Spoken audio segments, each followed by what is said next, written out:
we've spent so much time trying to basically make sure we have an exact vector replica of the original drawing.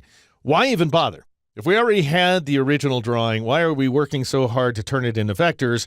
And the most straightforward answer is not only have we managed to correct the art, because recall that it used to be a pretty dismal scan in the first place, but the ultimate reason for converting it to vectors is so we can scale the artwork to any size we like. And so let me show you how that works.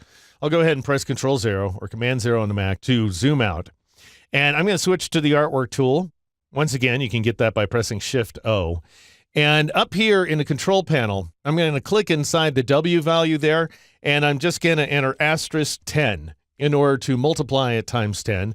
So we go up to 4,320 points. And then I'm going to do the same with the height value.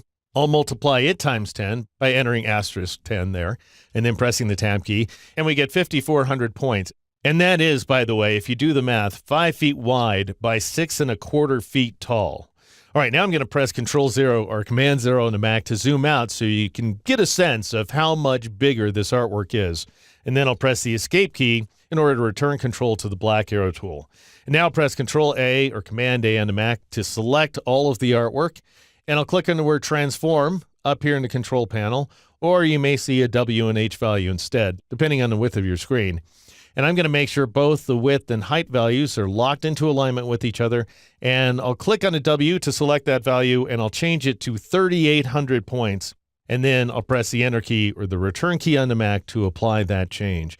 And we now have what is, by any standard, this massive piece of artwork that would have been very difficult to draw in the first place. I don't see how I would have come up with these gestures at all if I were trying to draw something that's actually taller than I am. And yet, if I press Control-1 or Command-1 on the Mac in order to zoom into 100%, you can see that we have this wonderful detail that we could not achieve in any other way. All right, and just as a finishing touch here, I decided I wanted to thicken up the lines a little bit for the sake of, let's just say, my signature. And so I press Control-A once again, Command-A on the Mac to select all the artwork. I press Control-H or Command-H on the Mac just to hide those anchor points. And then I went ahead and changed the line weight up here in the control panel to 2 points in order to thicken things up ever so slightly. And because by default the stroke is centered, we're actually only adding 1 point of weight to either side of any given line. And that's how you turn a simple piece of line art from the year 1986, a year before Illustrator had even hit the market, into a massive piece of vector-based artwork here inside Illustrator.